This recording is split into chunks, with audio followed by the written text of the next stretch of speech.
कहानी हमें भविष्य की दुनिया में ले जाती है। साल 2049।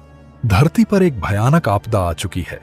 पूरे ग्रह में रेडिएशन फैल चुका है और अब यहां इंसानों का रहना लगभग नामुमकिन हो गया है। इसी वजह से वैज्ञानिकों और बाकी लोगों को धरती छोड़कर सुरक्षित जगहों पर भेजा जा रहा है।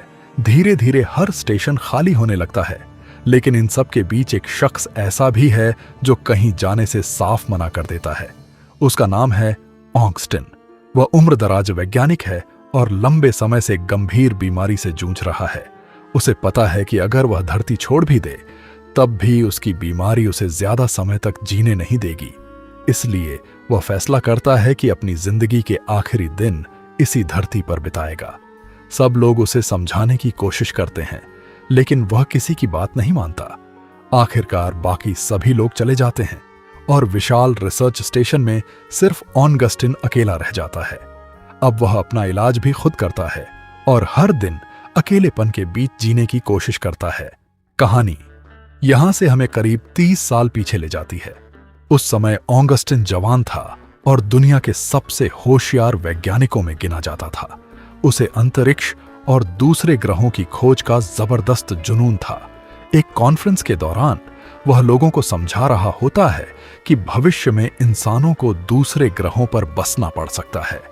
अगर ऐसा हुआ तो मानव जाति का भविष्य उन्हीं ग्रहों पर निर्भर करेगा। उसकी बातें सुनकर वहां मौजूद सभी लोग काफी प्रभावित होते हैं। उसी दौरान उसकी मुलाकात एक लड़की से होती है। पहली ही मुलाकात में दोनों एक दूसरे को पसंद करने लगते हैं।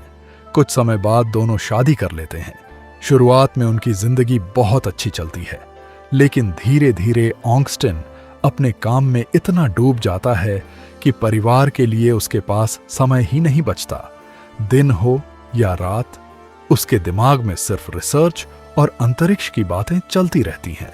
उसकी पत्नी कई बार चाहती है कि वह थोड़ा समय परिवार को भी दे, लेकिन ऑगस्टिन हर बार अपने काम को ही प्राथमिकता देता है। आखिरकार उसकी पत्नी को महसूस होने लगता है कि ऑगस्टिन की जिंदगी में सबसे पहले उसका काम है। इसी वजह से एक दिन वह उसे छोड़कर चली जाती है।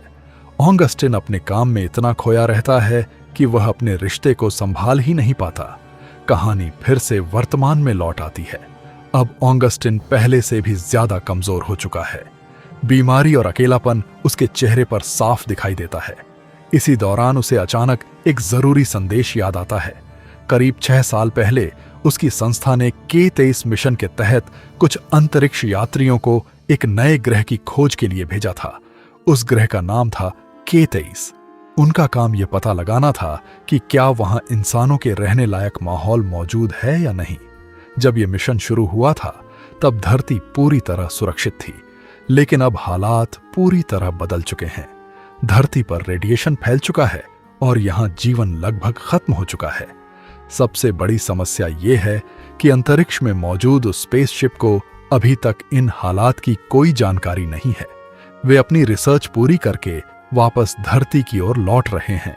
अगर वे यहां आ गए तो उनकी जान भी खतरे में पड़ जाएगी।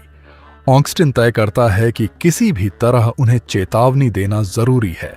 वह स्टेशन के कम्युनिकेशन सिस्टम से संपर्क करने की कोशिश करता है, लेकिन सिस्टम सही तरीके से काम नहीं कर रहा होता।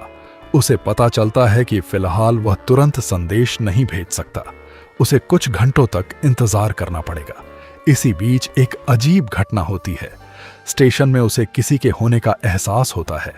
पहले तो उसे लगता है कि शायद वह अकेलेपन की वजह से ऐसा महसूस कर रहा है, लेकिन थोड़ी देर बाद उसे सचमुच एक छोटी बच्ची दिखाई देती है। ऑगस्टिन हैरान रह जाता है। उसे समझ नहीं आता कि जब पूरी टीम यहां से जा चुकी है तो ये बच्ची यहां कैसे रह गई। वह उसके पास जाता है और उससे बात करने की कोशिश करता है, लेकिन बच्ची कुछ भी नहीं बोलती। वह सिर्फ इशारों से जवाब देती है। काफी कोशिशों के बाद ऑगस्टिन को पता चलता है कि उसका नाम आइरिस है। हालांकि वह अब भी नहीं समझ पाता कि वह यहां आई कैसे। कुछ घंटों बाद ऑगस्टिन फिर से स्पेसशिप से संपर्क करने की कोशिश करता है, लेकिन इस बार भी सफलता नहीं मिलती। अब वह पूरे सिस्टम की जांच करता है। तभी उसे पता चलता है कि इस स्टेशन का एंटीना इतना शक्तिशाली नहीं है कि अंतरिक्ष में मौजूद स्पेसशिप तक संदेश पहुंचा सके। काफी देर सोचने के बाद उसके दिमाग में एक योजना आती है। उसे याद आता है कि यहां से काफी दूर एक दूसरा रिसर्च स्टेशन है। वहां का कम्युनिकेशन सिस्टम ज्यादा ताकतवर है। अगर किसी तरह वहां पहुंच जाए तो शायद स्पेसशिप से संपर्क हो सकता है, लेकिन वहां तक पहुंचना बिल्कुल आसान नहीं है। बाहर जमा देने वाली ठंड, लगातार बर्फीले तूफान और जानलेवा मौसम उसका इंतजार कर रहे हैं। फिर भी ऑगस्टिन फैसला कर लेता है कि वह यह जोखिम उठाएगा, क्योंकि अगर उसने कोशिश नहीं की तो अंतरिक्ष में मौजूद सभी लोग अनजाने में मौत की तरफ बढ़ जाएंगे। वह जरूरी सामान इकट्ठा करता है, छोटी आयरिस को भी अपने साथ लेता है और दोनों उस खतरनाक सफर पर निकल पड़ते हैं जहां हर कदम पर नई मुसीबत उनका इंतजार कर रही होती है। ऑगस्टिन और छोटी आयरिस अब उस दूसरे रिसर्च स्टेशन की तरफ निकल चुके थे, जहां का कम्युनिकेशन सिस्टम काफी ज्यादा शक्तिशाली था। उन्हें उम्मीद थी कि अगर वे वहां तक पहुंच गए तो अंतरिक्ष में मौजूद स्पेसशिप को समय रहते चेतावनी भेज सकेंगे। लेकिन यह सफर बिल्कुल भी आसान नहीं था। चारों तरफ सिर्फ बर्फ ही बर्फ थी। तापमान इतना कम था कि कुछ देर भी बिना सुरक्षा के रहना जानलेवा साबित हो सकता था। फिर भी दोनों लगातार आगे बढ़ते रहते हैं। कई घंटे चलने के बाद वे थोड़ी देर आराम करने के लिए रुकते हैं। अगले दिन फिर से सफर शुरू होता है। रास्ते में उन्हें एक जमी हुई बर्फीली झील पार करनी पड़ती है। ऊपर से देखने पर बर्फ मजबूत दिखाई देती है, इसलिए दोनों धीरे धीरे आगे बढ़ने लगते हैं। लेकिन अचानक बर्फ में दरार पड़ जाती है। देखते ही देखते दोनों बर्फ तोड़कर ठंडे पानी में गिर जाते हैं। ऑगस्टिन पूरी ताकत लगाकर पहले खुद को संभालता है और फिर किसी तरह आयरिस को भी सुरक्षित बाहर निकाल लेता है। दोनों की जान तो बच जाती है, लेकिन इस हादसे में उनका काफी जरूरी सामान बह जाता है। खाने पीने की चीजें, दवाइयां और कई जरूरी उपकरण अब उनके पास नहीं रहते। कुछ देर के लिए ऑगस्टिन सोच में पड़ जाता है, क्या उसे वापस जाकर अपना सामान ढूंढना चाहिए या फिर बिना समय गंवाए आगे बढ़ना चाहिए। अगर वह वापस लौटता है तो स्पेसशिप से संपर्क करने में देर हो सकती है, और अगर आगे बढ़ता है तो बिना जरूरी सामान के सफर और भी मुश्किल हो जाएगा।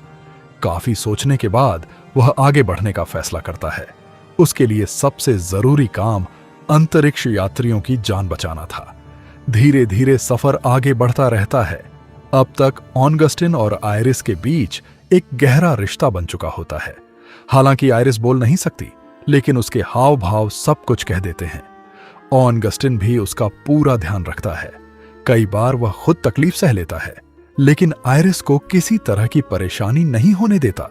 उसे देखकर ऐसा लगता है जैसे वह उस बच्ची की जिम्मेदारी अपने ऊपर ले चुका हो।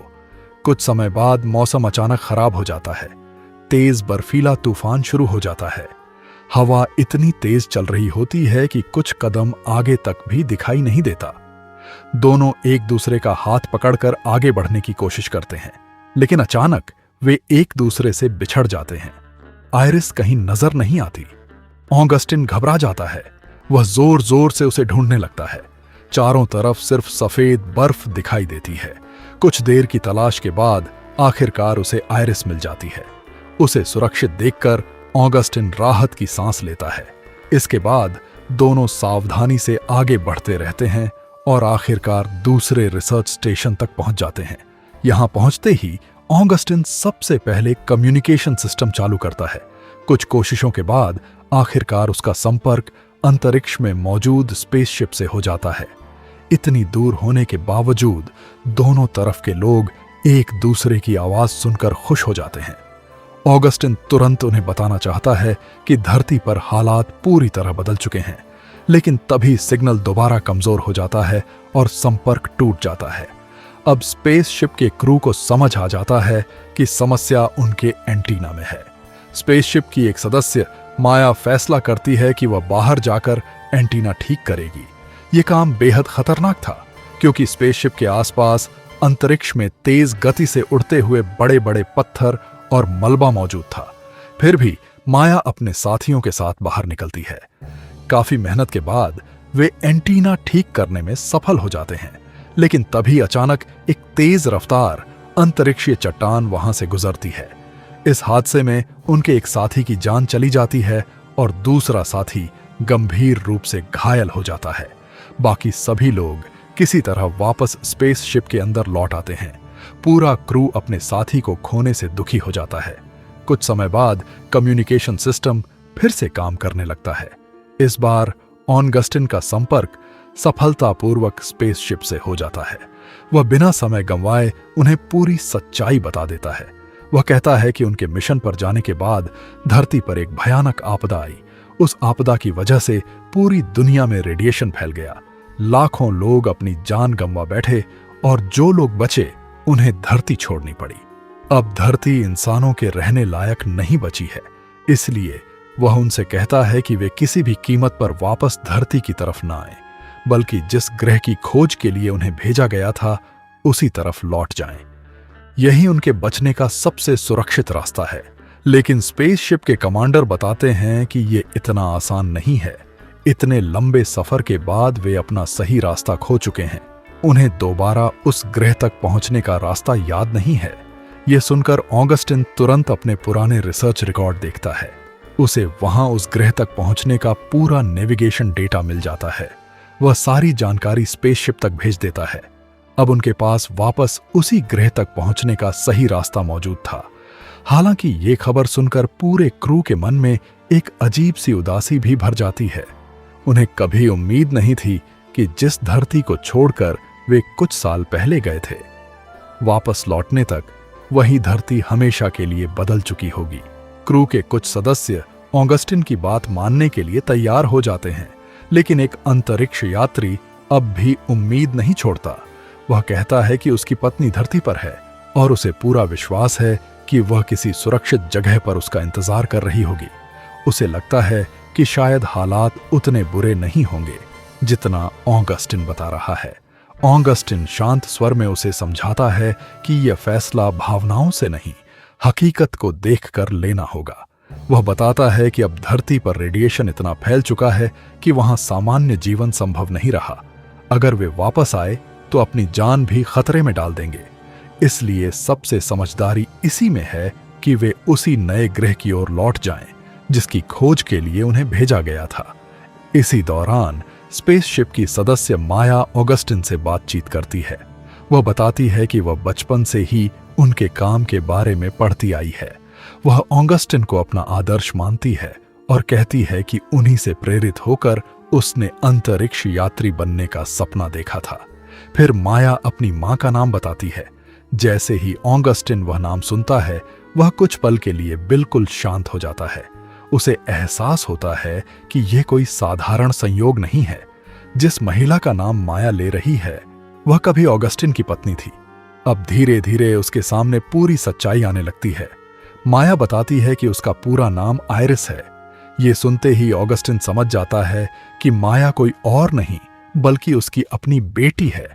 वह बेटी जिससे वह वर्षों पहले बिछड़ गया था, जिसे उसने कभी बड़ा होते हुए नहीं देखा और जिसे यह भी नहीं पता कि उसका असली पिता कौन है। इसी पल ऑगस्टिन को एक और बात समझ में आती है। जिस छोटी बच्ची को वह इतने दिनों से अपने साथ देख रहा था, वह वास्तव में वहां मौजूद ही नहीं थी। वह सिर्फ उसके मन की एक कल्पना थी। उसका अकेलापन, पछतावा और अपनी बेटी के लिए छिपा हुआ प्यार उसी मासूम रूप में उसके सामने आ रहा था। यही वजह थी कि शुरुआत से ही आयरिस किसी से बात नहीं करती थी और रहस्यमय तरीके से उसके साथ दिखाई देती थी। हालांकि ऑगस्टिन अपनी बेटी को यह सच नहीं बताता कि वह उसका पिता है। उसे डर था कि अगर माया को यह बात पता चल गई तो शायद वह भावनाओं में बहकर वापस धरती आने का फैसला कर ले, और ऑगस्टिन ऐसा बिल्कुल नहीं चाहता था। उसके लिए सबसे जरूरी बात यही थी कि उसकी बेटी और उसके साथी सुरक्षित रहें। इसके बाद ऑगस्टिन अपनी बेटी से पूछता है, केथेइस कैसा है? माया मुस्कुराकर बताती है कि वहां का वातावरण बेहद खूबसूरत है। वहां हवा, पानी और रहने की ऐसी परिस्थितियां मौजूद हैं जहां इंसान भविष्य में नई शुरुआत कर सकते हैं। ये सुनकर ऑगस्टिन के चेहरे पर कई सालों बाद सुकून दिखाई देता है।